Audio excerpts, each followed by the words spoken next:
Thank you for choosing the best session. Wow, sis, I receive. I'm joking. Okay, so, okay, can we calm down? Can we, good morning. Good morning. Welcome to the Imagining, Creating and Being session of this morning. I'm joking about this being the best. It's not a competitive space.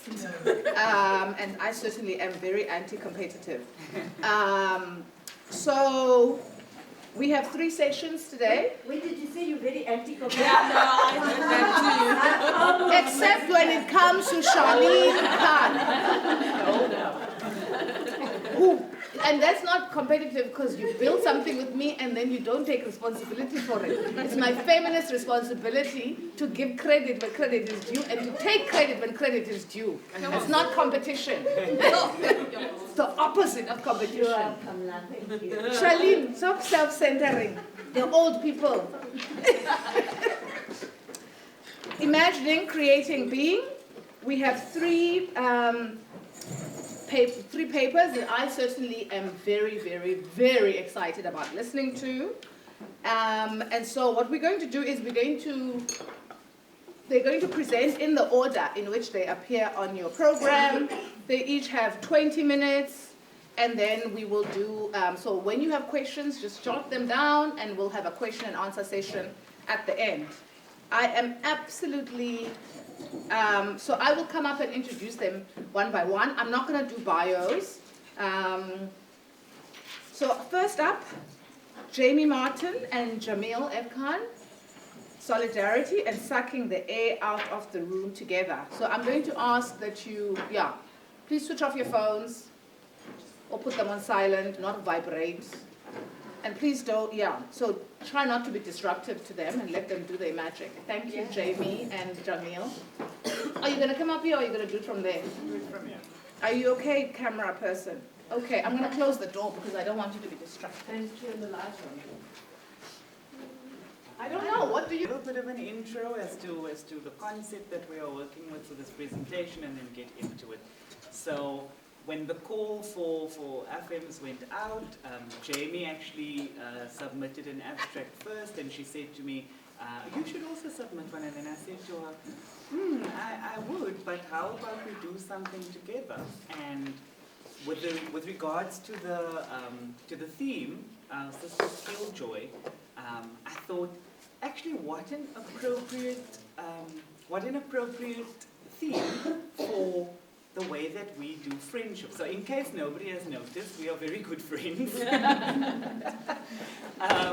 And so here's what we'll do. So I will share an anecdote about Jamie that characterizes sort of a pivotal moment in our relationship. She will share an anecdote about me, and then we will move from there into speaking about how our feminist friendship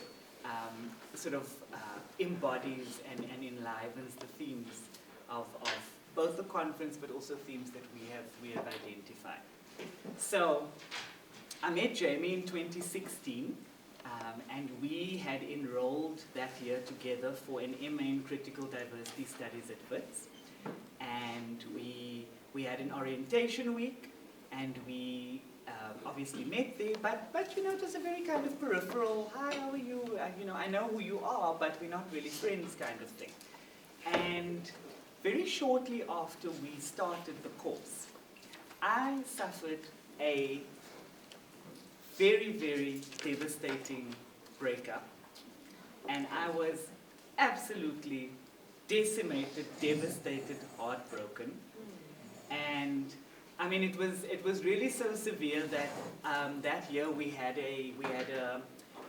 part of our assessments for the course was that we had reflexive essays to write that obviously speak into the course content that we've been teaching. And in fact, one of my essays was indeed about the idea of how heartbreak under capitalist society is not recognized as a legitimate form of illness, when in fact it feels like one that one needs to take leave for, because you cannot actually function.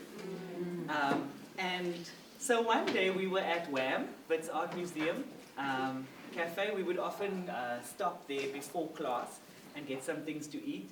And Jamie, so up until this point, we've interacted very tangentially.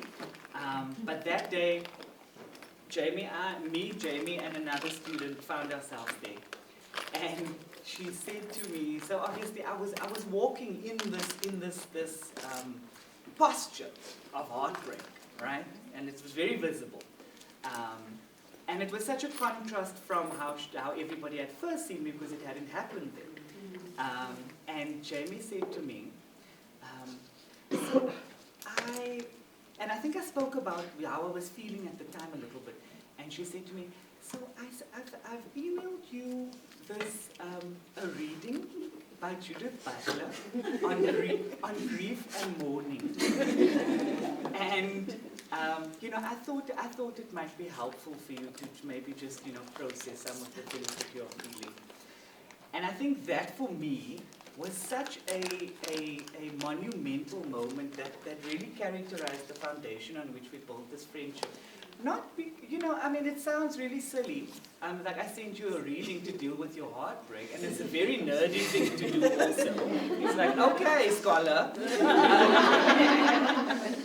But the thing for me, the thing that it signified and symbolized for me was that she saw me in a moment of deep vulnerability and anguish and pain, and she reached across and into that vulnerability, anguish, and pain, and she said, I see you, I see your suffering, I acknowledge it as valid, and naturally, I would not like for you to be experiencing this, and so in the best way that I know how, I have offered something that might help you through this. And for me, that was such a wonderful display of feminist solidarity, but also community. And out of that, we really have built a family structure. I mean, we see each other really well, unless something is happening in each other's lives, but we see each other religiously every Friday night for dinner, either at my place or at hers. And we've created this sort of family ritual out of that, but its origins is that recognition of the other's humanity and saying, I'm going to reach across and into it. So I will leave it there for now in terms of the anecdote, and Jamie will share the defining moment for her. Thanks, Jamil. And putting me a bit on blast for being a bit of a nerd.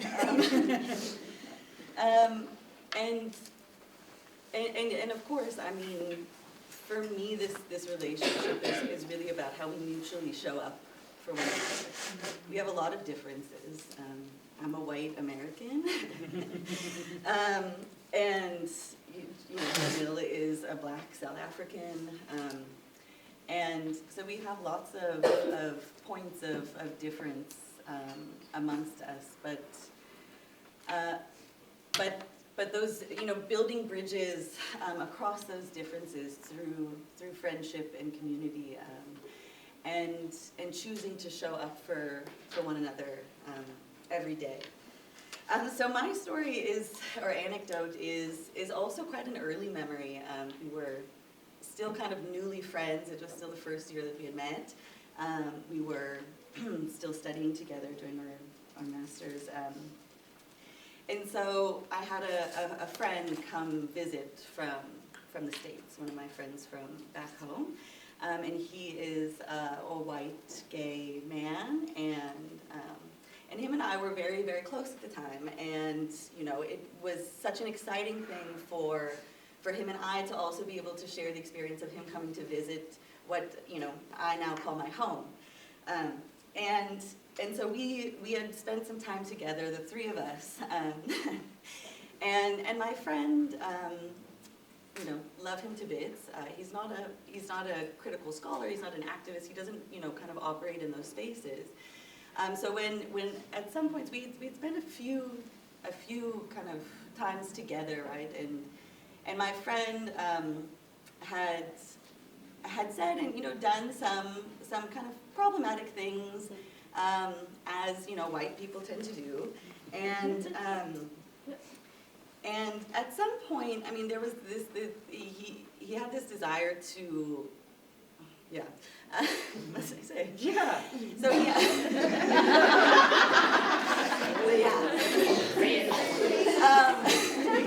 Expose white people. And this is also our friendship.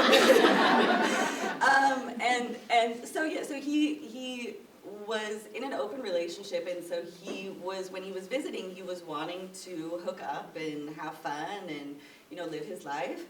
But he was seeking out black men, black African men, and was talking about it in a way in which it felt very much like, yeah, that kind of, you know, colonial coming in, and I just want to say, I slept with a black man, I slept with an African, you know, and that's a very typical, I think, thing for also, you know, a lot of white people from Europe, from the States, you know.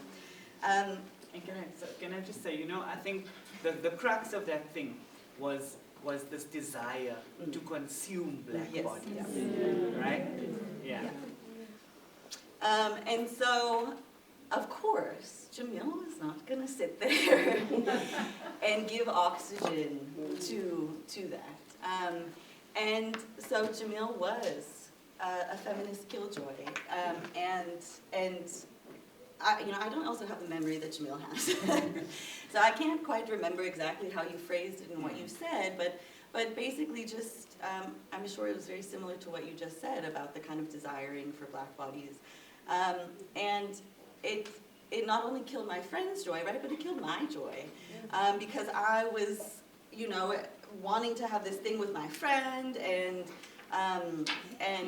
just be comfortable and you know, and just let things be easy, and so for me, and it really did kind of kill the joy. The rest of the trip with my friend, it was really uncomfortable and it was really awkward between us. And to be honest, I think my initial reaction was like a little bit of like, why did Jamil also have to do this, you know? But the reason that was so important, I think, was because it was really a gift. It was a gift for Jamil to do that, and to risk also the fact that you didn't even have that deep of a connection with me at that point. So you didn't know how I was necessarily going to respond either, let alone someone who you knew even less. And yet, and I think that's really indicative of your character, and really just having the kind of principled stance that I will not let this, sit here without kind of acknowledgement.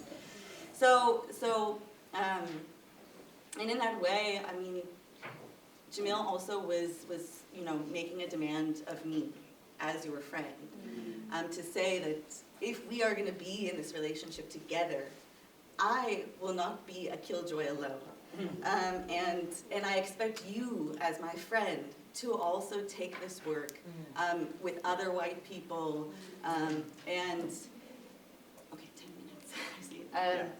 So it was really generative in that way, and I think it was an invitation to deepen our relationship and find those moments of being killjoys together, as also a basis of our friendship and our relationship.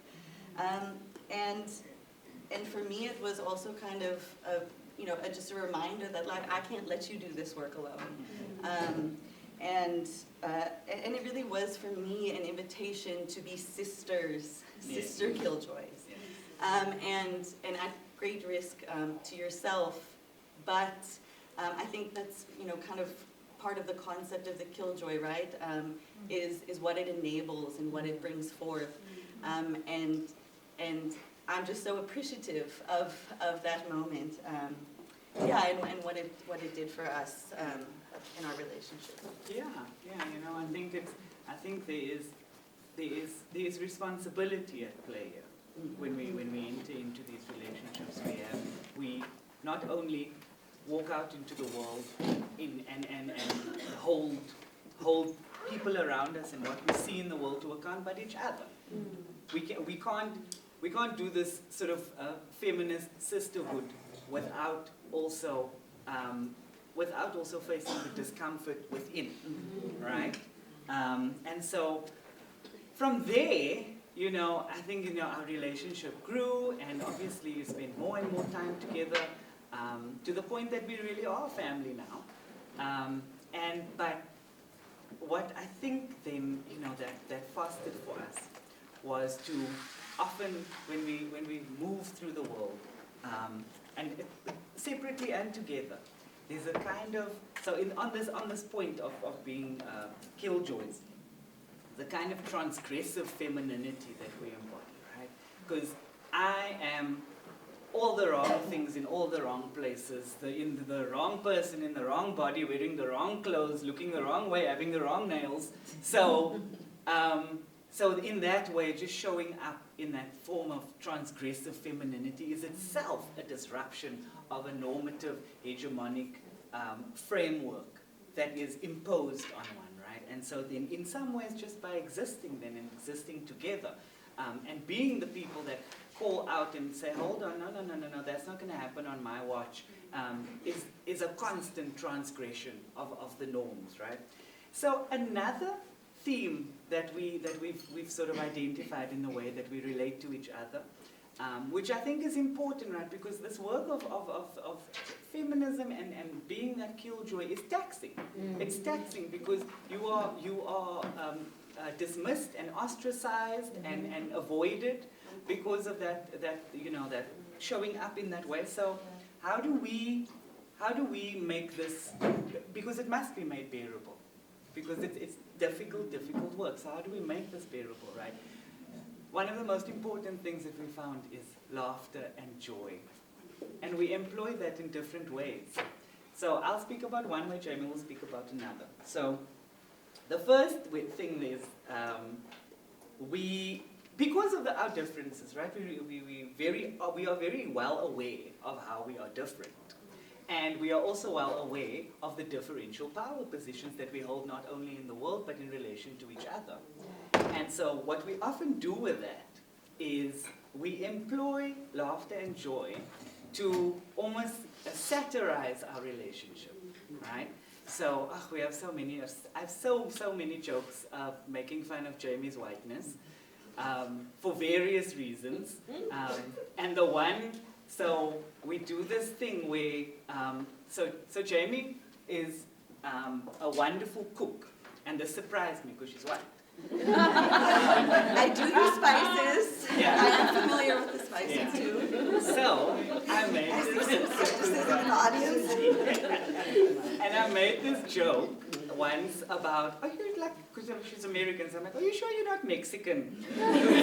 These spices, right? And so we have a whole repertoire of jokes of Jamie's secret Mexican life that she's actually cosplaying as a white person, right? And one day, Jamie's partner came across this conversation because we were in groups and chat and whatever. And she got so upset about it because it's like, this is not appropriate, you can't say this, it's offensive to Mexican people. And I had to explain to her, this is satire, Cindy. And we do this because if we do not laugh, we will cry. This is a difficult way to embody, a difficult way to be in the world. And we owe it to ourselves to not only extract joy out of our experiences, but extract joy in ways that speaks back to the power structures that construct us. And in that way, we create a home in the relationship that we have that is built on and in spite of so many differences. Yeah, and I mean, part of that, which you touched on, Jamil, is that it literally creates a different space. And when Sarah Ahmed talks about also the feminist killjoy, she's talking about, creating a new world and envisioning a different world than what we currently have. And those jokes, those moments of uncontrollable laughter, that creates a world in which we also feel safe with one another. And and in a world, you know, that is just so violent, those moments are important. And you know, part of also, the other part of the kind of humor that we like to employ is also just making fun of our oppressors, and poking fun at them, and engaging in a kind of, yeah, I mean, it's really just kind of pointed at yeah, people and sources of power, that, you know, us too joking about them, it's not ever going to, you know, they're never going to receive it, it's not going to harm them, right?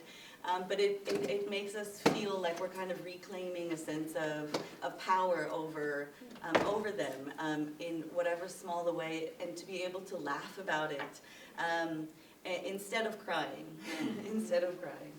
And the other thing about, for me, about the kind of, you know, joy and laughter, is it's also a way to like practice our you know, kind of critical scholarship and sharpen those kinds of skills and senses, right?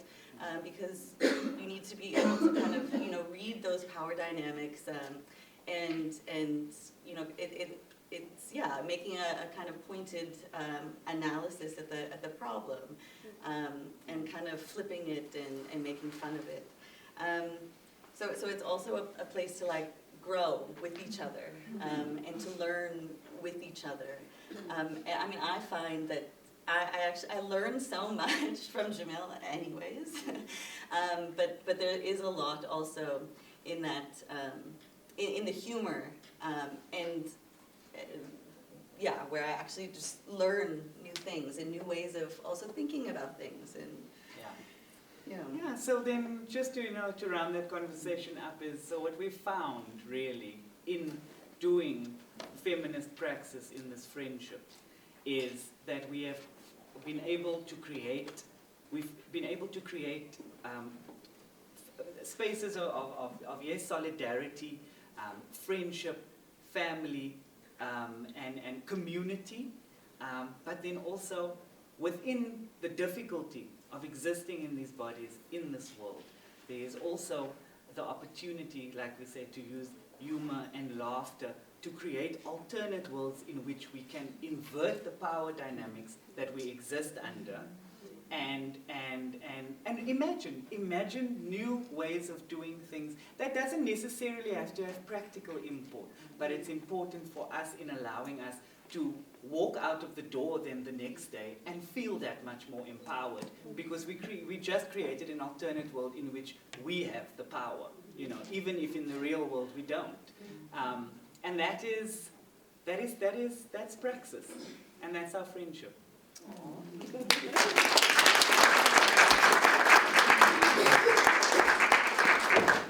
Presentation. I think I don't think you have to apologize for like bonding over being nerdy. I think this is probably a room that gets it. I was like, that's exactly what would work. I can see how so many other gestures with the same intention would just be horrible. You know. So thank you so much. I think there's so much to talk about in relation to that. And also, I'd just like to point out that they were great. They finished with 30 seconds over. And so for the two remaining speakers, just to let you know that I give you a 10, a 5, a 2, a 1, and then you have to stop at the 0. Okay? So our next speaker is Phemelo Hellemann, who will be speaking about Umzi Mama. And so thank you very much. I'll sit over here and I'll give you the... This is so awkward. I want both. Doing some gymnastics. You can bring your computer to the front. To the front. Okay. Don't start the time yet. How? But I didn't drink coffee, so my ADD will be under control for a bit. So this is the most difficult thing, trying to get 9 chapters of your PhD to 8 slides. So, ta-da! And of course, followed by a very long title. I couldn't settle on what words to use because I want all of them to show. just as a background, I have presented on the methodology at a different conference, so I'm not going to get into the nitty-gritties of the methodology. I'll summarize. So I interviewed, it was a history PhD, I interviewed 7 women, oral history interviews that were recorded. There's a documentary out, available for free, download it on the Rhodes University Library thing. Just say Umzi Mama documentary and it'll pop up. There's part 1 and part 2. Part 1 is the women, you get to meet them, they're superstars. And then part 2 is a methodology that explains the methodology behind this. So I use drama, film, and oral history interviews. So today I'll only be talking about the women. Like I said yesterday, I arrived at this theory because of Afems 2017, and it just spoke to me volumes, and I knew that whatever topic I was going to choose, I needed to use this theory. All right, just like, ooh. But at least I had a supervisor who was obliging. You can go to the first slide. So what are we going to discover along the way? I have a poem, which I couldn't write a conclusion chapter, and I said to my supervisor, can I write a poem? And she's like, yeah, sure, but other words too. So I started with the poem Umzi Mama, so I'll read it, I think, at the end. I wanted to start with it, but now the nerves have got me, and Gwababa is doing the most. History of African women's access to urban land in South Africa. Fingo village, which is just down the road, just like on that way. I'm terrible with directions, that way, good people. You go past ShopRite and then Cashbuild, and then you hit Fingo village. Okay, so I'll give you a bit of background about Fingo village. It's where actually all our land issues started. Here we are. And then we have the Theory 6 Mountains on her back, and then we've got the wonderful women that you're going to meet. Thank you. That's a poem, blah, blah, blah, blah. Skip. This is the wordiest slide I've ever done in my life. I don't like putting lots of words, but I needed to put all these words because it's history, and they write a lot. So I've never done history in my life, and I said 3 years is a long time to be bored, so I chose to do a PhD in history. I wasn't bored at all. And confronting some of these conversations about land and distribution and women's access was such a shock to the system, because we hear it in the media, but to read it is a different story. And I think for me, I'm going to start in the middle. This is me starting in the middle. There's a whole history of territory wars in the Eastern Cape, and the Dutch versus the British running away, the Dutch coming here, we own the land, the British coming back. So you finding the story in the middle. So 19th century was all of that. But the most important thing is Grahamstown, as it was known then, is the epicenter of the British settlers. As we know, they arrived in 1820 to come and settle. There were about 4,500 people that arrived. They got here, it looks nice, it's beautiful. Oh, this land, where are the people that live here? Oh my goodness, they're not here, it's ours now. Okay? Along the way, there was a lot of assimilation projects. Okay, so black people were not good enough as they are. They need to be the good black and become Christian and learn the language and survive in this world that the British had created in the British Empire in South Africa. But now, one of the ways that the British were doing this was through education, yes, and then through Christianity, but also through land bargaining, right? So the first woman to ever go on record, the first black woman to ever go on record as having actual ownership of land. So I will distinguish between title deeds as freehold and title deeds as leasehold, because that was also when all these changes between the Dutch, the British, every now and then it was, no, it's leasehold, no, it's this now. So leasehold means you own the property, the building on the land, but you don't own the land. Freehold means you own the land and the property that you build on the land. Okay, so we bring it back to Princess Emma Sandile, who was one of the first black women to be educated. We go to Zunabloem College. They get sent there. It's not enough to educate. You must also experiment by giving black people land and allowing them to officially buy title land. And it's titled as a freehold, so individual ownership of land and property. So she gets given 2 farms near Keiskamma River and Hobbsdrift in the Eastern Cape. We say East Colony because that's how they refer it in the documents. But she actually is not named as the official owner. It's on behalf of. They write her as on behalf of. So, because the governor, George Grey, says, no, I'll give her land, but she can't manage it because she's a minor, she can't think for herself. But on behalf of Emma, Princess Emma Sandile, I will give her this land. So, yeah, she goes on record as the first black woman to own land. Let's jump to 1910. The Union of South Africa and all these crazy policies that just want to literally destroy black people's lives are put into place. And parallel to that, there's the industrialization, migrant labor system. So women in all of this have been just ascribed and prescribed to roles of mother, care, stay at home, wait for the husband who's going to come back. So technically, they had already been participating in land management because back home, Tata is there by the mines, found Brenda Fassi, life is moving on, So they actually have had experience in managing property and managing land, but it was never recognized because it was never officially in their names, right? So that also was impacted by the diminishing farming economy. So now you can't rely on farming, so there's movement into the city. But now the government is like, yeah, it's getting full. So they introduce all these weird policies as well that limit black women's movement. Because what was happening is when black women moved to the city, then they start businesses because we're clever, right? And the beer shibis, the mushrooming of that, but also bomasten, the people that you go there, you want to rent, and they're like, no, can I have a room? Come. They check in the backyard. So the biggest one was the Black Administration Act that did not allow, black women were not allowed to have leasehold agreements in the city. They were not allowed also in rural areas, but it's a separate conversation, because they were not recognized as, they were recognized as minors. They were actually, if you were to enter the city, you enter under your husband or brother or whatever, you don't enter as yourself. So they were forever recognized as the lesser sex.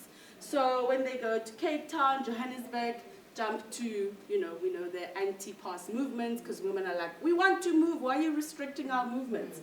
So I'm really giving a brief summary of 9 chapters. So what I arrive at is like, you want to tell me that women were never ever owning property in urban areas? Like there was no way, no system, they didn't create opportunities to do so? Surely there are. So we arrive at your District 6 in Cape Town, we arrive at your Sophia Town in Johannesburg, and Katomena in Durban, yes. So those were the official places where black people could have freehold title deeds.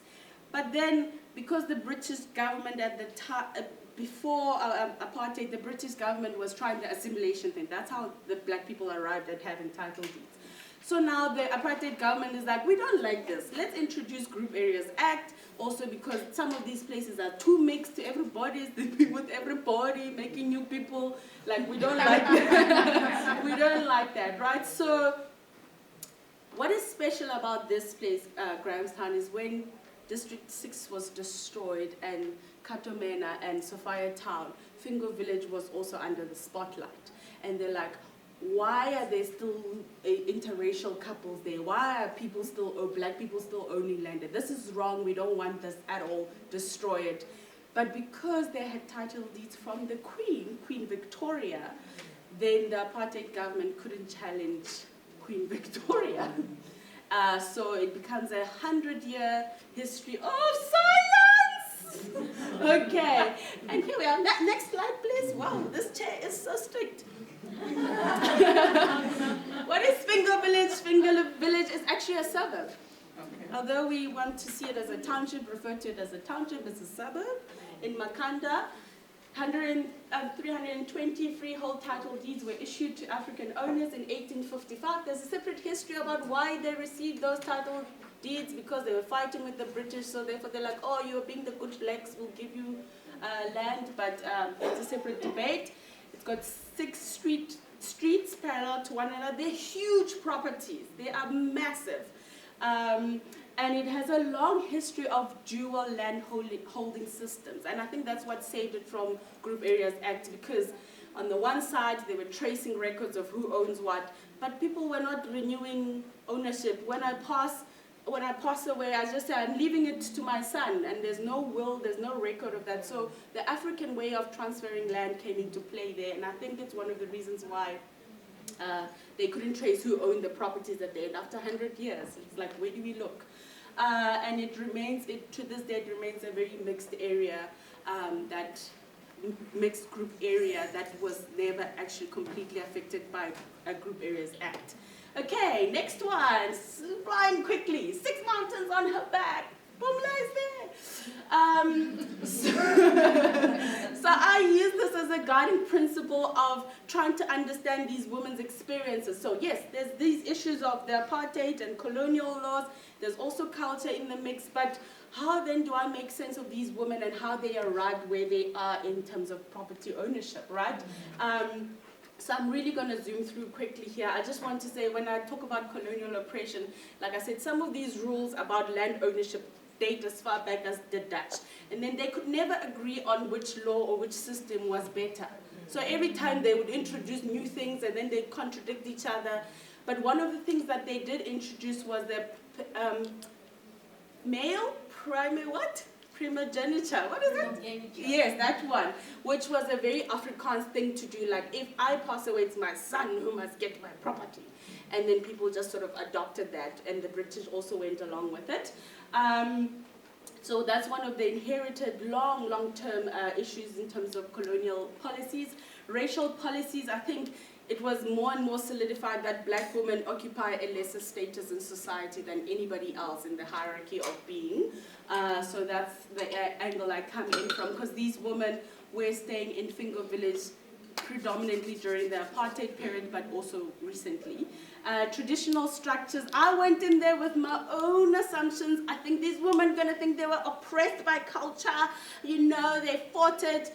And then I was severely disappointed, because it was actually culture that ended up protecting them more than anything else. And I'm not taking away from the fact that it can be oppressive and all of that, but it was from culture that I took the idea of Umzi. When people fight, it's like, yeah, it's my father's house, you better leave my father's house. I'm like, is it though? So I use that concept of Umzi and using it as Umzi, flipping it on it. And just as I encounter these women that I interview, is realizing that all of these mountains, indeed, as Pumla, Dineo Gqola says, they're monumental, but we're not passive in these structures that are oppressing us, right? So each encounter brings a different narrative of how these women at one point in their life overcame these challenges. So yeah, just skip through that because I really want to get to the women. Ta-da! I absolutely love them. The first thing I said to them, please don't die, okay? Please don't die. And I do have to put a disclaimer. I was meant to interview 10, and then 3 passed away, and I was very sad because they had such amazing stories to tell, and it was a prerequisite to stay alive. So I've divided them into 2 groups. The ones that actually did acquire family property through the legal route, and then the ones that acquired family property through the traditional cultural way. And I use these terms, the widow, single mother, because those are the terms that actually have been used negatively to say that these women mean nothing. But it's actually those terms that allow them to acquire property, right? So Mama Tobeka is the first one I think I interviewed. She's amazing. This is the first time I've ever heard of a married woman saying, I don't want to go live with my in-laws because I got my own house. So she literally got her mom, which is another thing which is really amazing. Her mom owns like 5 properties during apartheid. Like, how did you do that? Also, they don't want to tell me everything, so I got what I could and I ran with it. So her mom owned 5 properties. And when she got married, she got a house as a gift. And she narrates in the documentary that the first thing her husband said is like, we can't live here. The people will think I'm Osbayen. I'm easily pulled by the nose and controlled by my wife. So you have to come with me and live in Alice. And she's like, Andi Indao. So she's to this day still lives in that house. So they had a long distance marriage because she would not leave her property. Umama Lizeka she's never married, but she inherited the house by mistake. You know those things that you just like, what happened? Because she does what she says. She's like, I didn't know, PJ. And then all of a sudden, my brother dies, and then the group area is acting, because what happened is they wanted to move all the black people from there and put all the white people there, because those are huge properties and it's beautiful and it's close to town. But they couldn't trace where these title deeds were. But she remembers that her mom, they also say weird things like, where's this thing? There's a yes, the magistrate. And I'm like, which magistrate? What do you mean? So everybody, also very secretive. It remains a high-kept secret where these title deeds are to this day. And that is the only answer they give. All of them. Do we phone them? Do we get it? So she got there and they needed evidence because the brother had passed away, and they needed evidence that she is indeed related to him, because she needed to now come and claim the house. So that's how she inherited the house. Umama Margaret, superstar, she goes, my great-grandparents were in a mixed-race relationship and living in Fingo village. And so that's how she starts. And they only had daughters, the great-grandparents. And they're the only names for an old title deed. That's the only one I was able to see, like dusting it out of somewhere. She says, look, PJ, look, it says Agnes. So Agnes and somebody else were the original names on the title deeds. But each time somebody passes, they would just cross out the name and then write it on top. I'm like, that's not how you do it. But she has finally, after a 15-year battle, she has finally got the title deed in her name. That happened like 2 years ago, but it's been a long battle, even though she stayed in this house forever. Mama Grace was the only one whose husband left a will and said, you can have the house as Makot. And she said, all the other ladies, the father, Burakhad, yeah, we're like judging her so much. And she's like, Andi Ndawa. But she's made a decision to actually also write to will and say the house belongs to everybody. She's written all these names. I see them as Bumshoza. I don't know if Bumshoza can have an age limit. And this is where I arrived at the brave, the carefree. They don't conform to the stereotypes, these stereotypes of widow be sad and everybody takes your house and you say nothing. She actually she called the family meeting and said, hey, it's my house, go Pumla, where's yes. Mama Tonzotwa. Again, the names say it all. Hey, she comes from a family of just girls. So who was going to inherit this property if we don't have a man? So they don't have a title deed per se, but she was then nominated to be the only one to stay at the house. And Umama Dizo, in the spiritual realm, she was the one who was asked to come and be the Uqenikaya. She's the only one allowed to stay in that home. And she's never married. She doesn't have kids. She retired a couple of years ago. She used to work at a school, and she says, this is a burden, PJ. She sees being trapped in this house as a burden. And Umamnoli is Umafungwashe. She is the firstborn. She lives there with her brother, but she's the one who has been entrusted with the home. Her mom used to actually own the property, but there's no transfer legally that happened. But as Mafungwashe, she's the one who's been allowed to run the home, even though her brother sits there with her. I want to say during the interview, she kept talking lots of things. Yes, I see you. She kept saying lots of things about how men are disrespectful and don't listen to women who are firstborns. The brother was sitting next door. That's my last sentence. The brother was sitting next door in the kitchen drinking coffee while we were doing this interview, and I thought this is the weirdest thing that is happening.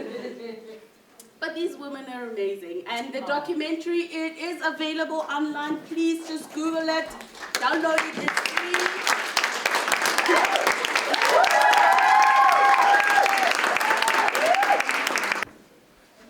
Umzi Mama, what a commanding presence you have. Neither loud nor quiet, a leader to observe for sure. Your story is no longer silent. It is now in the open for all to observe. They called you a woman, a minor, bestowing piles of oppressions on your name, but you carved yourself out of a grave and emerged a victor. You renamed yourself and rose from which that was meant to bury you. Now, in this place called Umzi Mama, your leadership reigns. Untitled, unwritten, undermined, you were denied rights. You were called incapable, forgetting that you have your own mind. You transcended every limitation. Now present and visible, your story has come alive through imagination. You have made your history tangible. Here I write your name. In this place, Umzi Mama.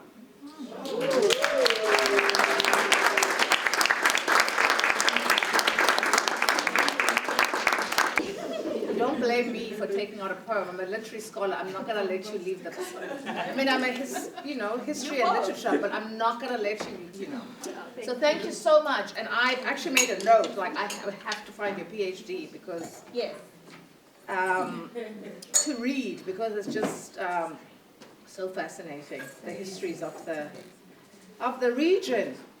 Now Yes. we have Ayabulela Mhlahlo, Yes, girl.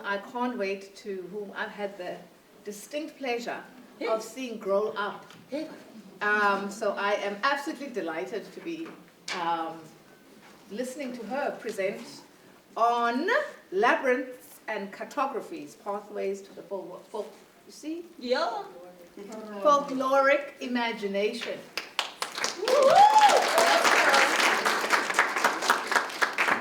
Hi everyone. I thought I should just stand because I'm short. Yeah, this is light. Okay, no, but nice. Yeah, no, I'll just stand. Okay, because I would need a podium. What do you need? No, it's fine because I was just standing stand the light. Yeah, I'll stand here. Do you want to turn the light off? You can switch the light off. Okay, please do. Yeah. Okay, I'm just going to put this here because Charlene, Okay.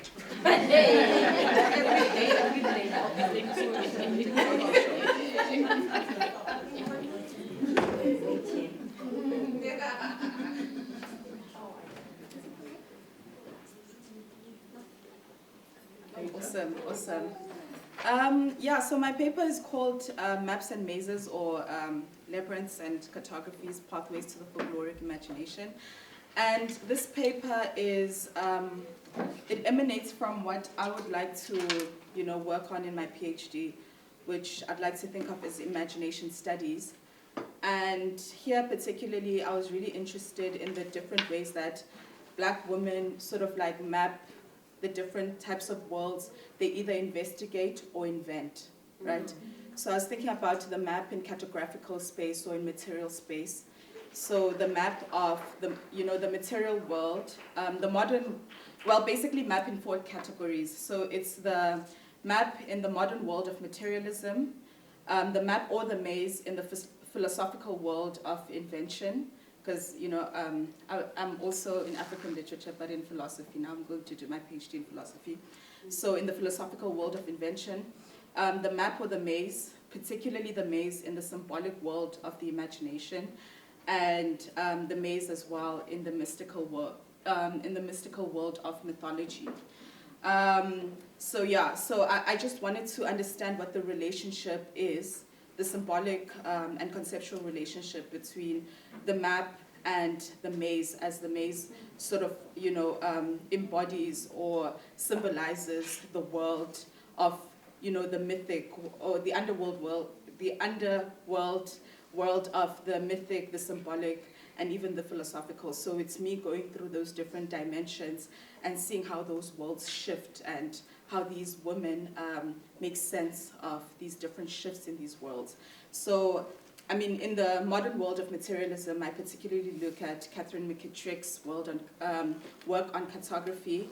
And with the philosophical world of invention, I look at Sylvia Wynter's world of the demonic zone.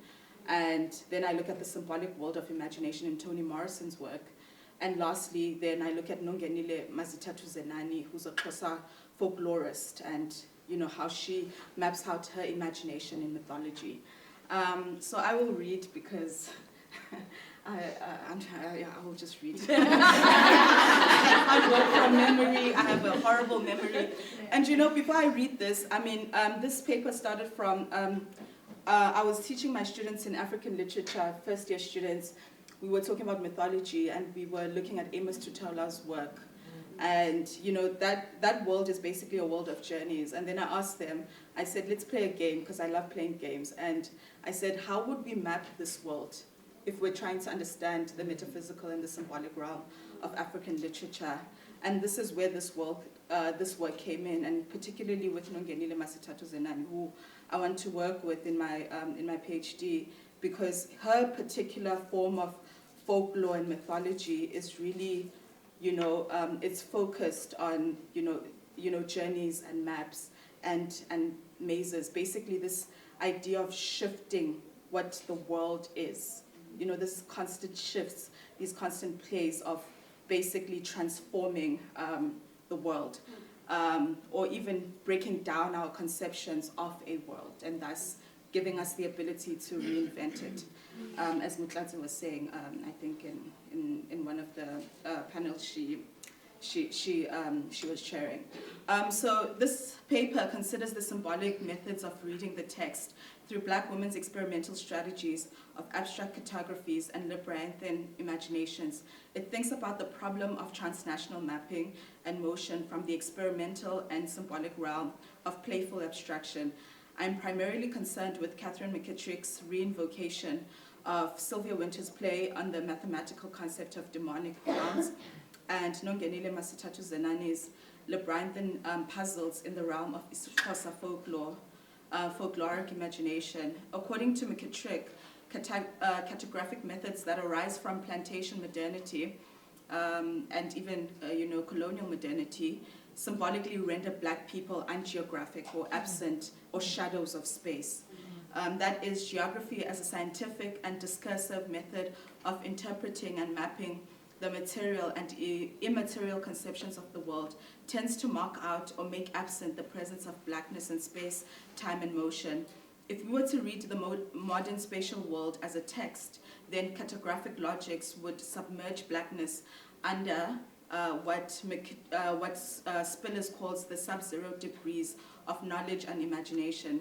This is what Sylvia Wynter calls the demonic grounds of abstract conception. McKittrick asserts, in mathematics, physics, computational science, the demonic connotes a working system that cannot have a determined or knowable outcome.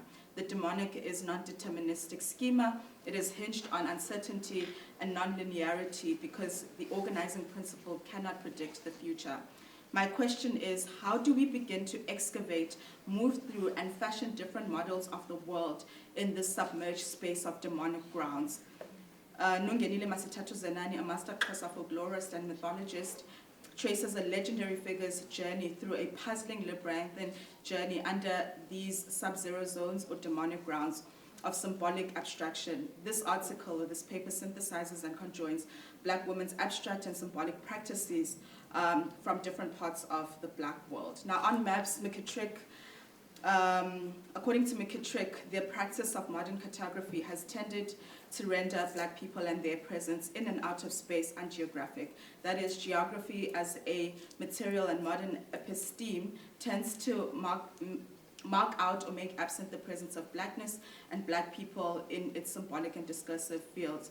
Although geography as a discourse and a discipline is practiced in the epistemic realm of the sciences, the knowledge produced within it cannot be simply accepted as natural fact, because all science arises from this, from this model of invention, and fictive invention, that is. Albeit or despite the political labor practiced by both power and subject to perpetually present and produce it as such. She says, geography's discursive attachments to stasis and physicality, the idea that space just is, and that space and place are merely containers for human complexities and social relations, is terribly seductive. So we all buy into it, that space just is, rather than looking at space as a text that's constantly invented by our schemes of power. That which just is not only anchors our selfhood and feet to the ground, but it also seemingly calibrates and normalizes where and therefore who we are. McKittrick highlights that geography and its attendant cartographies, like all other material sciences, has been historically developed since the dawn of modernity and the Enlightenment to not only map out what we know today as the world, but more importantly, to actualize and cement within our practices of knowledge, production, and imagination its own genre of space, and highlight there its own genre of space. And when we look at Black women abstract thinkers who are abstract thinkers, we will then look at their genres of space and then rethink how we can symbolically and actually remap the kind of world we're envisioning. Therefore, as geography developed and enveloped our conceptions of space building and space mapping, it also imbued our ideas and imaginaries of space with its own symbolic field and the ethic of Western expansion. And what I noticed when I was reading either Nongenile Masitatu Zenani or Amos Tutala or even Toni Morrison is that maps are made out of journeys. So what's actually being mapped as symbolic space comes through the journey. So even the journey of colonial expansion produces the map that we have of the world, right? Whether it's the local worlds we inhabit of Makanda, right? Or, these global worlds that we inhabit. And it sort of justifies the idea of colonialism and conquest, that because we've mapped out the world, we've thus conquered the world. So what the map does is merely map out that journey of conquest. And what we'll see here with these other kinds of journeys is that, there's also, again, a reconceptualization of space according to how Black women think about and think through, reinventing the world. McKittrick continues to point out that if space, and she says this in her own words, if space and place appear to be safely secure and unwavering, and what space and place make possible outside and beyond tangible stabilities and from the perspective of struggle, can potentially fade away. J.B. Harley argues in the preface to History of Cartography that the map has transformed in the modern episteme from being a symbolic and graphic and in some societies a literary text to a scientific and now digitized text.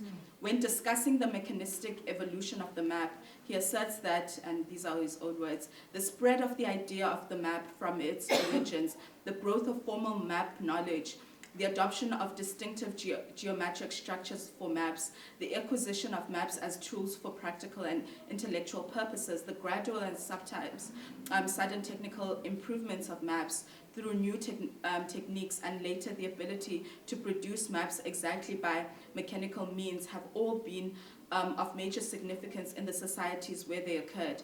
The processes of transmission underlying these changes, from their earliest beginnings to the age of mass and now computer cartography, also become a central concern for the history of cartography. Okay, so again, this proves that cartography and mapping can transform as we also retransform what space is and how we share space, and in the capitalist regime, how we privatize space. Here then we see our two senses of the map. There's the material conception of the map that we, of course, inherit from patriarchal modernity and colonialism. And then there's the underlying conception of the map where the black sort of inhabits and where black thinkers have constantly been thinking through in this zone of the shadow. And this is where I'd like to go because I just love shadows. So let's leave modernity aside and maybe we can discuss this later. But let's go through Toni Morrison's conception of the map and then go into Winter's demonic. Although the materiality of black space is not outside of geographical space, it faces the threat of being continuously hidden and concealed in the latter's materiality. It is placed behind the numerical signs that represent material space in the map. Therefore, it is cast as the shadow of that numerical sign and it is symbolically transformed into the para number. When developing her theory of the text and its various imaginary and symbolic quantum and structural elements, Toni Morrison built a beautiful archaeological method. I didn't say beautiful because but it is beautiful, of uncovering hidden layers of any given text, and remarks that a text is best deconstructed through the archaeology of images. By way of specificity, the word she uses is picture to eliminate the graphic elements of the imagination. It becomes clear that then that the image is a category of creation, just like the map, and picture is just one of its types. Morrison's mention of picture, however specific it is, signifies the image. The artist gathers the picture, according to Morrison, through the sensory perception. The artist employs the pictorial materials of the site to fashion a text. So again, that's where the map comes in. It's first a pictorial sign, and then it transforms into a text. And so we also need to go through that method, again, to reinvent the world, right? Therefore, the reality of the text rests on two types of pictures. The first is the material graphic sign, and the second, of course, is the symbolic sign. So let me just skip over that. We are more interested in how the map as a text is shaped through the matrices of abstract and the symbolic world. So that's the second map. That's the second map, or the maze.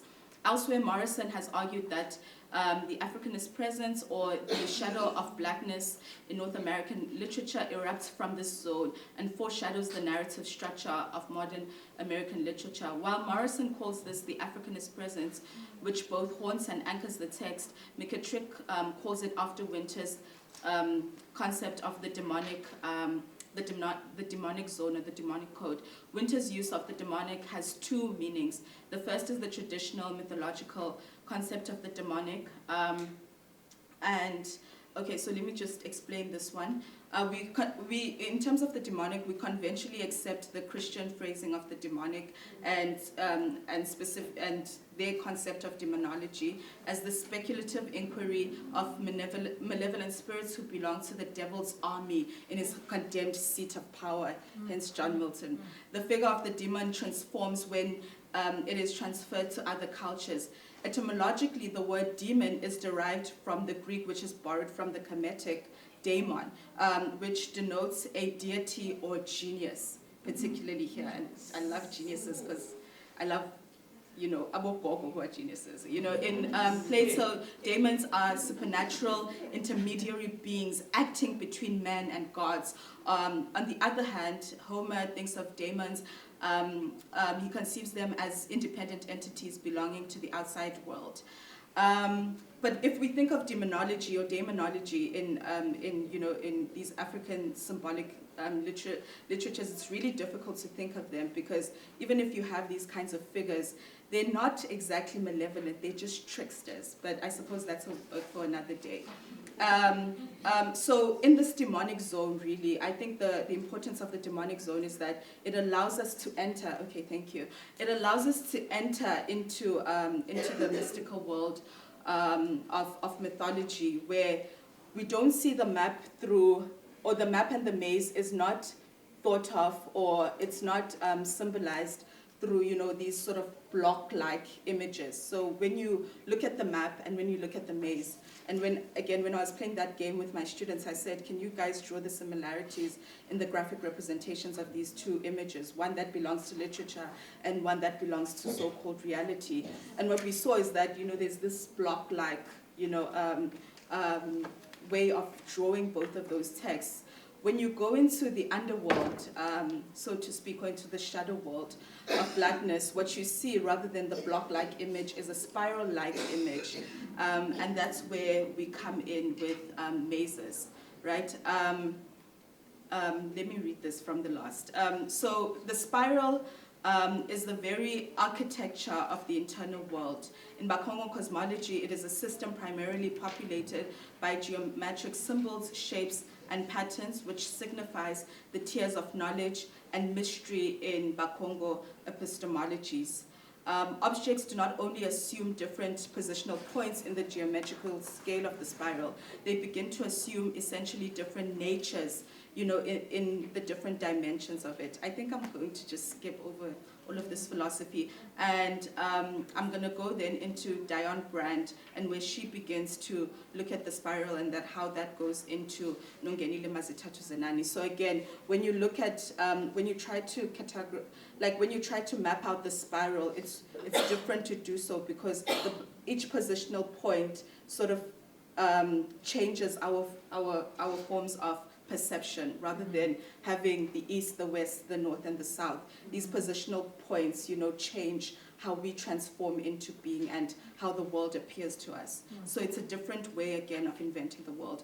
Darren Brand's grandfather could have, so he's now spiraling into his form of memory, the grandfather, and wondering which people did we come from. So through that spiral, he's tracing his ancestral hold. Brand's grandfather could find a method to map his way back to the deepest world, so to speak, according to the spiral. However, the constant attempt to recall, which enclosed a quantum incantation, was in fact the key that opened a small space in 13-year-old Brand's mind. She remembers, I carried this space within me. Over time, it has changed shape and light as the question it evoked has changed in appearance and angle. The name of the people we come from has ceased to matter. And a name would have comforted a 13-year-old me. The question, however, was more complicated, more nuanced. That moment between my grandfather and I several decades ago revealed a tear in the world. A steady answer would have mended this fault lying quickly. I would have proceeded happily with a simple name. I may have played with it for a few days and then stored it away, forgotten. But the raptures this exchange with my grandfather revealed has greater than need for familial bonds. It was a rapture of history. It is a rapture of the quality of life. It was also a physical rapture, a rapture of geography. And from this rapture, Nongenile Masitatu then thinks about, you know, she thinks about the map in the symbolic world. And in her recounting of the sacred Xhosa law, Malichese, son of the king, Nongenile Masitatu Zenani, illustrates the spiraling journey to the deepest world, this demonic ground, this land of no return, is far more complicated than our initial conceptions. It is not enough for us to simply define the riddled map and to study its language game and some of its symbolic layers as we do other texts, but we must treat the journey as a living being. And here's the interesting thing, that the journey itself, you know, carries an existence, a living existence, because the journey has its own mind, and we may just be in the hold of its mind. And I want to read her divination when the queen sort of maps the journey for Malichese. She says, and this is how she encounters the game or the maze, and I'll just end here, and then we can all think about what that means. She says, and here's the riddle of the game or the map. I am the last one, I am the last one. Now you are left with the kettle of my father. You are left with the horses of my father. You are left with the goats of my father, the sheep of my father, the fowl of my father, the hogs of my father. You must travel with those because you are all alone. You are alone with the hands which to work. Those things you not know how to work. I say to you then, you must go with these things to my mother's presence. And this is what the journey says, and that's the true riddle. It says, on one side it was fire only, on the other side it was rock, on yet another side it was a forest. He saw no head, no feet. As the thing came forward toward him, he could feel its warmth. Nor was it conjointed in the middle. It was one object altogether.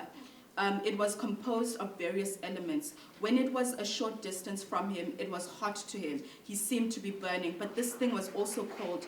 There seemed to be frost, and he felt as if it were freezing. On one side, it was a cliff.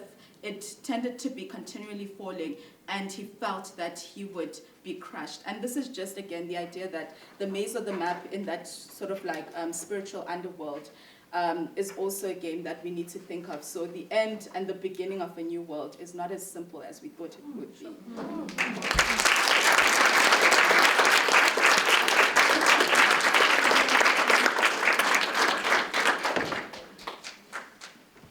I have 100 things to ask each one, but I'm not going to abuse my position as chair just yet. Thank you very much. I mean, it's been such a rich, and it's incredible how I think the session is, what is the session called? The panel is called Imagining, Creating and Being. And I think that all three of our papers, and individually and collectively, have certainly risen to that and challenged us so much in the best possible meanings of that. So I'm going to, please give me indications of who would like to, if you have questions, you have comments. I intend to make full use of the time allocated because you all had to have coffee and tea when it wasn't coffee and tea time. Hey. So my panelists are not going to be punished because you had tea and coffee. There's a Mhlahlo at the back. I would like to say thank you first to the panel, and I understood, and it's okay. I'll just focus on you.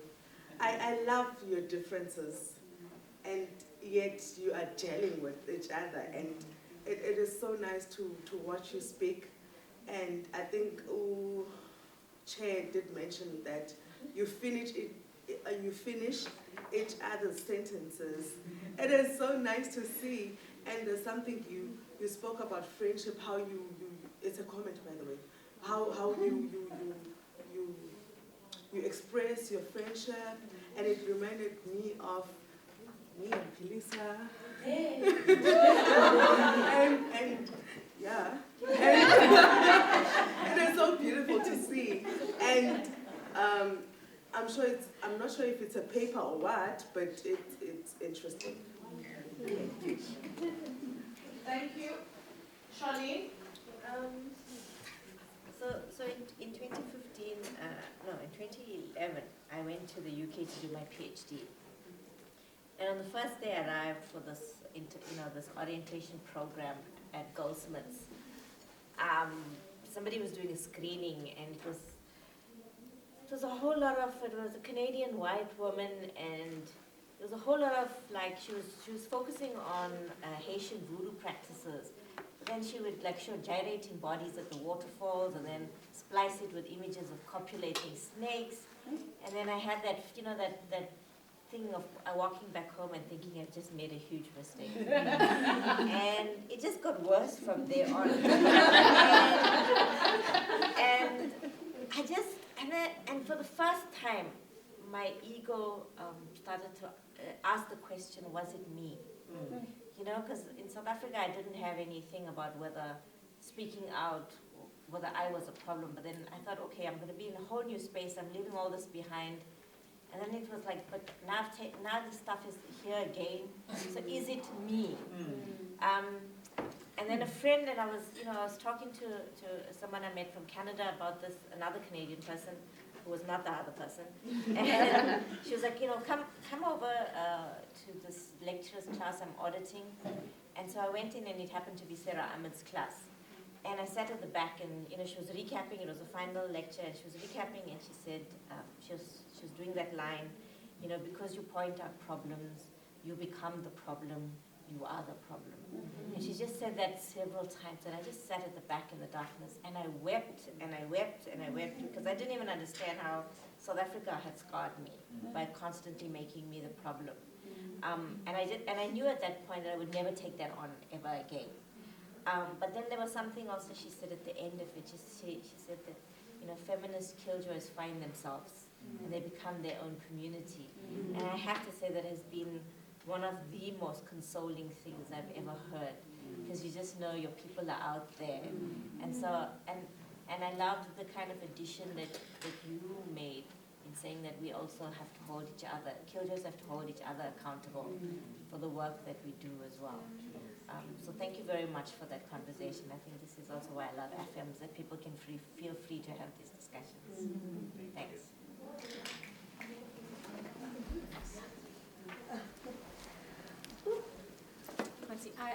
Where is she?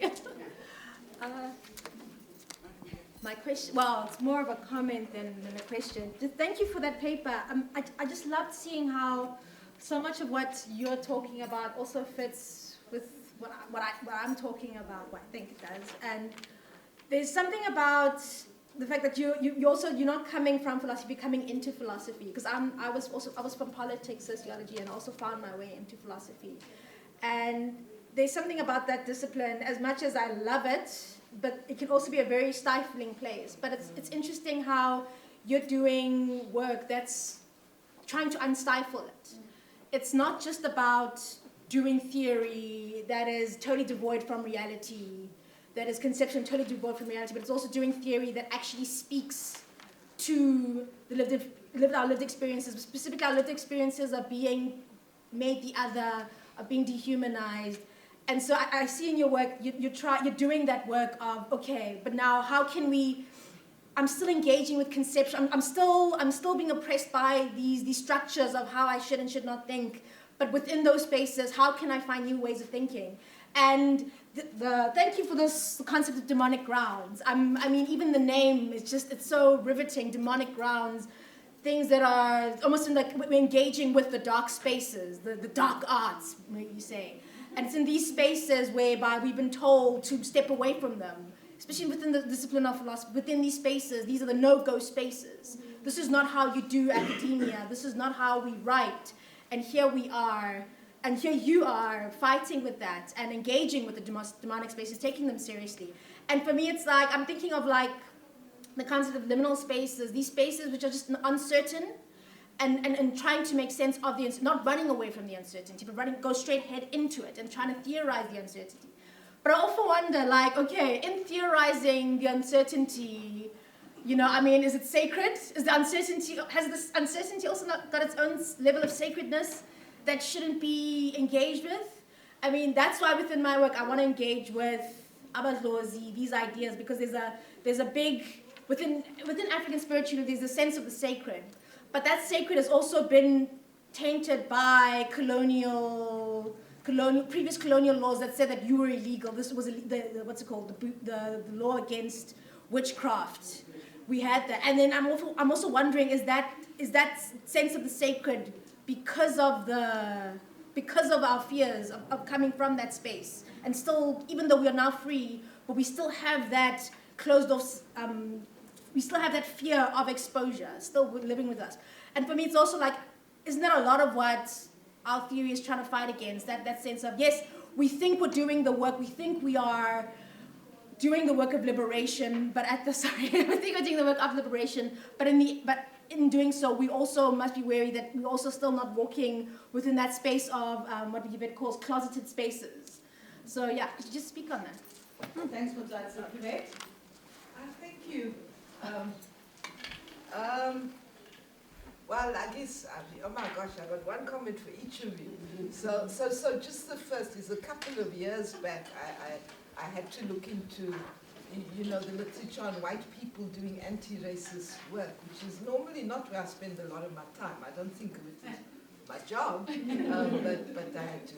And one of the conclusions, it seems the overwhelming conclusions from this research is once you are a white person who works against racism, then you become a very, very lonely person because the other white people stop liking you and they bully you, which I find astounding, but apparently, so I was just, you know, I'm assuming that anti-racist work at some point changes your relationship to the white people that up to a point you thought were okay, and then suddenly, you know, I'd be interested in your response on that. And then just to say, in my work on mission stations, I found exactly the same thing. except that in this case it appears to be the missionaries. So things like title deeds and purchase deeds and receipts and even baptismal records all seem to have gone to the LMS in London, from whence they have not emerged. And just about as the Coin Science Centre to make a huge fuss and say, where the heck are these people's documents? Because that's really, but it appears there's been a wholesale looting of source documentation. So I'm just offering that. I'm not entirely sure how that would relate to Fingo Village, but just saying your experience is not, you're not alone. And it's, that in its, I mean, at some point we need to explain that. Particularly obviously in the case of the church, because the church took money from the congregations to buy this land and now the title deeds disappeared. So hey, you know. And then lastly I want to say, understanding the word demon in its original sense, and I think this has already been alluded to. Are we not talking about ancestors? In the sense of people who mediate between us and God? You know, in a deeper African ontology, which mind you is one thing we seem to have pretty much shared as a continent, but a deeper African ontology around this life is not the only life.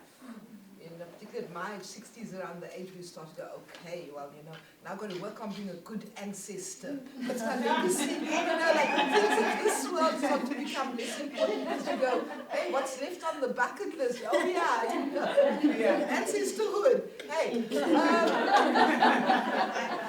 But the reason why I raise it is because, you know, I've studied it as a form of colonialism, obviously, because in the sense that when you destroy ancestor work, and when you destroy the link between us and the ancestors, which up to colonialism was as natural and as normal as breathing, like it wasn't something people questioned. I'm sorry, friend Pumla, but I need to take my time on this. Too much time. I'm sorry, but it's important. But when we did that, we had a system of training. We had people who were called, who were trained, who were qualified, and a ritual of community. And I'm a little bit worried about you young people getting into, shall I say, demonic work without the traditional safeguards. And I guess my question is, what protection does the academic world offer you as you venture into this realm? See, I had Fantastic panel. My word. I'm thinking about what connects all three papers, and there's this you know, what's jumping out at me is the idea of unmooring, knowability and unknowability, shadows. There's negativity, but in a good way, and I'll explain that. And as you were speaking, especially Jamie and as you were speaking, Jamie and Jamil, I thought about the work of this Canadian scholar on queer. The book is called "The Ethics of Opting Out," and she talks about, you know, she kind of congregates this literature around queer negativity as a method of living, right? And here, you know, the people you might know, Sarah Ahmed and Laurent Bala, and the way they talk about, you know, happiness as this thing that we shouldn't aspire to in this neoliberal world that wants us to be something, right? And choosing to occupy that space, feeling backwards. That's somebody else's book as well. Feeling backwards. So thinking in that space and creating new worlds in that space. So if you're publishing the papers she was asking, you know, these are the kinds of literatures that I think would really like strengthen that work and put it out there, because I think it's important. But also the idea of secrets. I love the idea of title deeds and secrets, and you know, you're not being told, but you know it's there. I love that as a way of navigating that world where you don't belong. And so how you get into that then becomes quite interesting and important. And you know, I'm fascinated by the way that you talk about these things. And all I can say is, wow. I can't wait to read it. It's available on the online that Mhlahlo raised. These theories of uncertainty that our generation seems to be really interested in, especially in the field of theory and philosophy. And I suppose, keeping those sacred. For me, I mean, because I work with text, I mean, that's what African literature taught me. We just work with text, with those types of academics. I think for me, I mean, I just read Credo Mutwa, I read Nongenile Masitatu Zenani, I read Toni Morrison, I read Sylvia Wynter, and it seems to me that they went far. I mean, I'll go there with them, and that's it. For me, it's just really about working with the imagination, and the importance of this work in that imagination zone, is to bring it to the fore that this interpretation of reality, which we're interested in theory, is just as important as these rationalist interpretations of reality or these materialist interpretations of reality. And the goal is to have our students think in those wide capacities, because the world that they encounter and the world that they also have to think about is constantly shifting and constantly coming with complexities.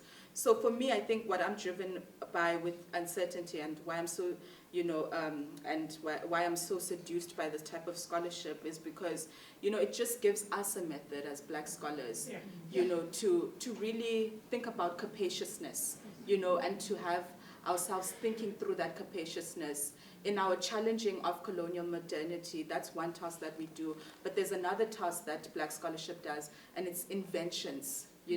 We're very much, I think as a collective, we're all interested in inventions, we're all interested in excavation, and so how do we build a matrix of thought that has all of that and can house all of that, and where we can sit as we're sitting in that type of comfort. So, I mean, I think that's what drives me towards this work, rather than playing in the sacred or whatever. I mean, obviously the spiritual is important, and it's important to know your ancestry.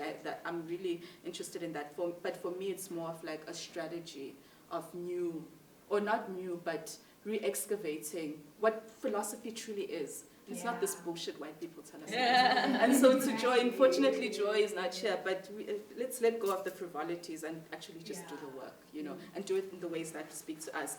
And then to Prof.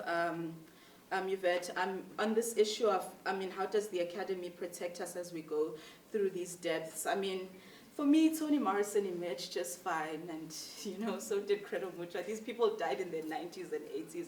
I'm pretty sure we'll be fine, as we go into these depths. I don't think it's difficult, of course, like pandering for scholarships or getting a job and you saying, this is the work I do, but people catch on, and I think it's just also about, being I suppose being generous and hopeful that, for those people who are interested in Black scholarship in its totality, and interested just in framing, ethical scholarship, that they'll be interested in this work as well, as it speaks to other works. So it's not just all of us doing work in one fashion and following that fashion. There's so many fashions, and our students deserve all of those fashions presented to them. So I think I'm not really scared. I mean, I've been through this in many, many ways, but I'm not really scared for the future. But I mean, I understand the spiritual protection, and I think that's why we always have to be, we always have to be immersed in true ethics of how we deal with ourselves, our work, and how we deal with others, and how our work also reaches out to others. So I think ethics is at the core of that, and if we can just continue to fashion our ethics and how we hold each other as Black academics, and as Black women in academia, I think we'll just be fine. Yeah, that's mine. Thank you. Phemelo. Sure, all right. So the secrecy and the lack of documentation is actually what drove me to want to do this, because Rosalie Kinwell had done a PhD, but looking at Fingo village and a place, I can't remember, where she didn't focus on women specifically, but it's that thing of, for the longest time, these women don't appear on record, but yet they're still alive, actually, and they should actually appear on record, not just for scholars, but for their own families as well, so that should someone 20 years from now want to trace what happened to Gogo's property, where do we go, and one of the things is for me was through this scholarship. But other than that, I have submitted the material to be archived in Corey Library downstairs, and the women themselves wanted the documentary to be freely available to anyone and everyone, but especially to share with their own families. So the secrecy, yes, I won't tell you where the title deeds are, but you must know we have it. So just keeping them on record that way, if not the official, powers that be there, then at least in the ways that we can. So yeah, through archiving and just through their own personal records of the actual documentary. And knowing each other. Yeah. That was a fun thing to see. Them meeting each other and having the conversation about how they arrived at this through performance. But yeah, that's a separate conversation. Thank you. J&J. We didn't have any questions, did we? No, but if you want to respond to any of the... No, we don't have time for another round of questions. But go ahead. I mean, I suppose I just wanted to say, at the heart of it, what our presentation really tried to do was to show what is possible, and that we do live in a world with a lot of tensions, a lot of differences that are extremely difficult to navigate often. But there is some magic that happens when we do see into the humanity of other people, as we have all been dehumanized. Even people in positions of power themselves are victims of that dehumanization that system constrains them to. And so I think, at the end of it, the crux of the matter really is there are still possibilities. And when things really do seem dire, I think it's worth holding on to. Perhaps I can just respond to Yvette's comment about, white responses to other white people. Yeah, I mean, I struggle also with that idea of white people being anti-racist. I don't see myself as being anti-racist. I see myself as working towards that. But yeah, I mean, there is that kind of, I've experienced that a bit myself in terms of my own family. But I don't want to overstate it as, this kind of, like incredible loss or something. But that does happen, and it's a way to keep white people in whiteness and keep perpetuating it and keep it going. And once you disrupt that, it's kind of like, hey, why are you stepping out of line, and why are you calling it into question for all of us? So it's an attempt to kind of keep, to keep us in the system of whiteness and white supremacy, and to keep it going. But I think kind of with that, it also opens up other spaces. It opens up other relationships and different ways of relating to people. So I think that would just be my response. So, we're almost at the end. I'm going to let you go in 2 minutes. Thank you very much to our panel. Jamie and Jamil, I think that what you offer us is, first of all, I hope that you're publishing this, because I mean, you both kind of spoke, and I was so anxious. So I was like, this isn't just going to end, this is so beautiful and so important, and it's so creative and so beautiful, and does such deep work around connection and difficulty and building friendship and satire and humor. And I just thought they're doing such heavy, head-heavy work, but it's so beautiful, and they just carrying on and I don't know if they're ad-libbing, I know they're young, but I hope they're recording this, or this is getting published or something, because, don't take on my anxiety, but I'm just saying, the fact that you just did it like that, I was like, body of work this is. And I think that also part of what you're showing us with these women in Fingo Village, and with you as well, I was like, why is she saying Fingo? And now I know, okay, Fingo Village, yes. Because there's that anxiety about the naming. Yes. But I think that such important work, because I think that there's so much we don't know about Black people's interactions with colonial and upper, you know, we read in this big broad stroke, and then this ended, and yet everywhere there are these pockets, and then sometimes we know District 6, and we know Sophia Town, then there's places that get iconicized, but there's so many, and I think this is absolutely crucial work, so thank you so much for that. I have many other things to say, but I'm not going to do that. And then Aya, I think that in terms of, just beautiful and difficult work, and I love what you're saying about how we begin to think about our own genre of space and really unsettling what we think of as a space. Even as we think we're being critical, we're still trapped in these ideas of what it needs to fit into, and so just what it needs to open that up. And then just in terms of kind of coloniality or power and cartography, I was also reminded of, because he's also a literary scholar, like Graham Huggins' early work around coloniality and the cartography and literature, as English literature specifically.